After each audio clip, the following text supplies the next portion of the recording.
Hello fans and friends across the universe, welcome to my YouTube channel From Me to You. My name's Keir Smith. I always thought about documenting my life and experiences of the Beatles in some way, taking it right back to when I first became aware of them, right up to the present day. But the size of the task always seemed too big a thing to do. I started listening to the Beatles when I was 14 and I'm 41 now, so it's been 27 years that I've been filling my senses with all things Beatles. A really long time, but I do remember my first Beatles album and I do remember my first Wings album and my first John album. And as I thought back, that triggered a lot of other memories, and suddenly I'd got quite a list of interesting snapshots from those teenage years, sort of age 14 to 17. Those early years when I had that initial rush of excitement discovering all that this life-changing band had to offer. So I'd like to share those memories with you now. And it's worth pointing out that this was the mid-90s, pre-internet, so if you wanted to know something, it was word of mouth, or you'd go and buy a book about your chosen subject, you'd go out and buy the music or nick your brother's copies, as was the case with me. But you had to invest in the physical format and you had to be patient. I didn't have the money as a young teenager to go out and buy all of the Beatles albums and all of the solo albums. And as I say, pre-internet, you couldn't listen to this music unless you had the physical copy.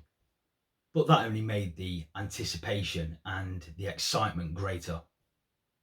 But before I get into those teenage years, I wanted to mention a few things because going back as far as when I was 6 or 7 years old, although I was unaware of it at the time, I was a fan of a few Beatle related things.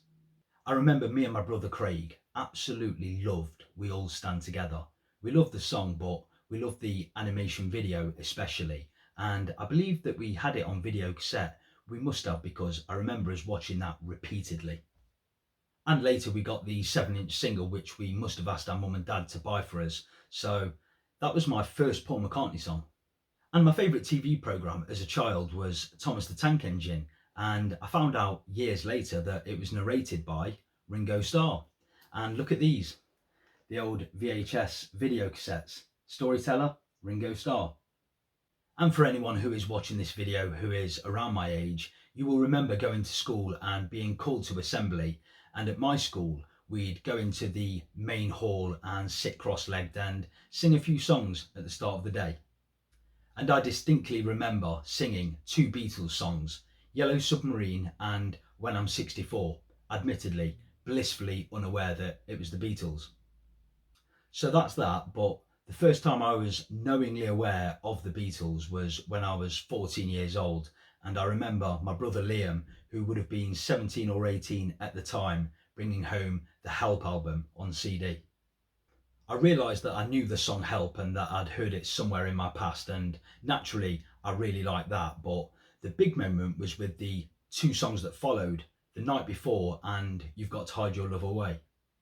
I'd been seeing a girl at school for a few weeks, but a really good friend of mine told me that she was seeing another guy at the same time and stringing me along.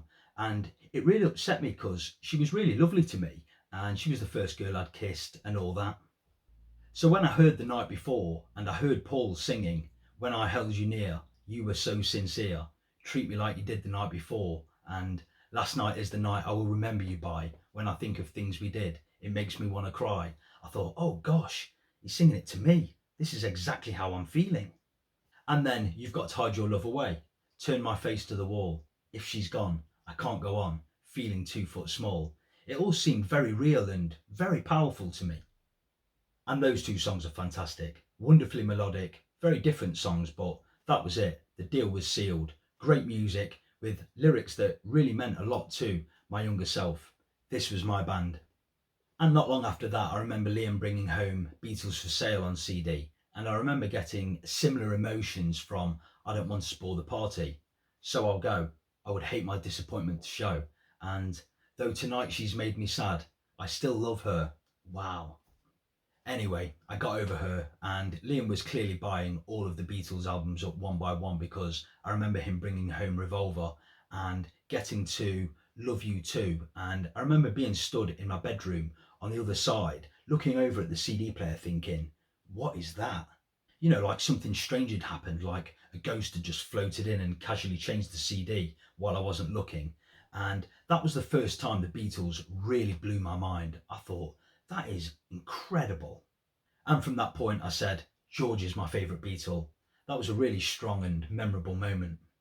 And I remember listening to a copied tape cassette of Abbey Road, and it was great. And I couldn't believe how good this album was. My mind was blown all over again. But these tape cassettes were only 45 minutes long per side, so with Abbey Road's running time running longer than that, if I remember right, it cut off right at the end of Carry That Weight, so I didn't hear the end or Her Majesty. So it was really frustrating not being able to listen to the full album. But then my brother Craig bought Abbey Road on CD, and I said, come on, Craig, be a star. Let me listen to your copy of Abbey Road. I really need to listen to the end and Her Majesty.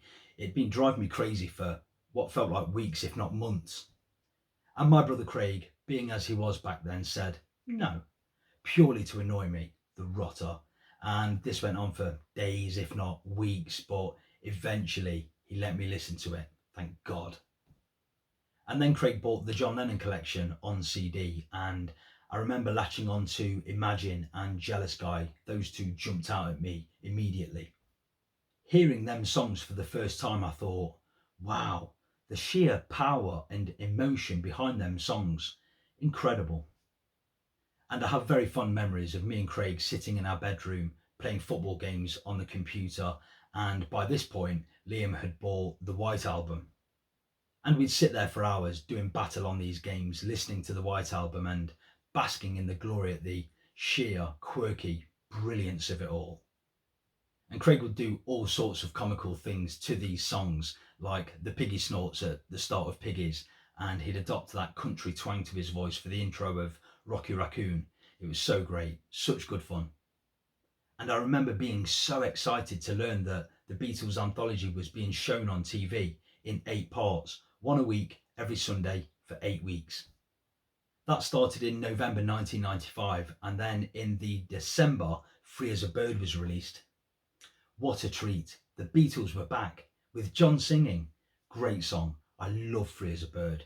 And then Real Love was released the following March, equally brilliant. And I remember going on holiday with my mum, my dad and my sister to Galway, Southern Ireland. And my mum and dad gave us some holiday money to spend, which was, I think, the equivalent of about £10 per day, which was a fortune to me back then. And I remember us going into town and I found the record store, Zhivago Records, and I bought John Lennon's Mind Games. And that was my first studio album by John. And I remember I couldn't wait to get back to the place that we were staying so I could put it on and listen to it. And of course I played it and I played it and I played it again. And I sat there marvelling at the brilliance of Bring on the Lucy, Free the People, and I Know in particular. And I remember getting All Things Must Pass for Christmas when I was 16. And I remember leading up to Christmas saying to my mum, Mum, just get me that, please, please. I don't care about anything else. Safe to say, being the spoiled brat that I was and am, I got that and other Beatle related goodies. Back in school again, Keir plays the fool again, teacher gets annoyed. I got thrown out of my German class for being disruptive. I thought I was there to Max Schau. So I had to go and sit in this small empty room on my own, and I remember staring out of the window on a grey day across the River Trent. With my headphones in, listening to the White Album on my tape cassette player thinking, this is great. And I remember getting a tape cassette copy of Ram that looked like this. But the running order was different. It went Too Many People, 3 Legs, Ram On, and then Eat at Home. Eat at Home and Dear Boy had been switched around. So Dear Boy came after Monkberry Moon Delight, and I remember getting the CD copy and being very confused that the running order had changed. And I remember one week making the decision that I was going to listen to all 13 tape cassettes of the Beatles albums, Magical Mystery Tour included, of course.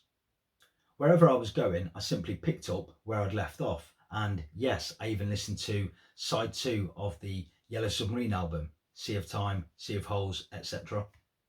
Liam had bought Paul McCartney's All the Best compilation on CD, and I remember nipping into his room and nicking that, and No More Lonely Nights and Jet were the 2 that stood out especially, and they still do.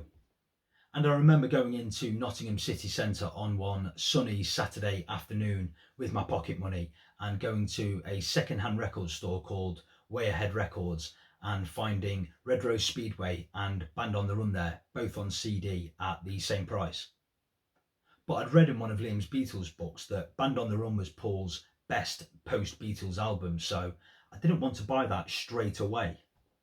So I bought Red Rose Speedway, and that was my first Wings album. But oddly, I couldn't get into Little Lamb Dragonfly, believe it or not.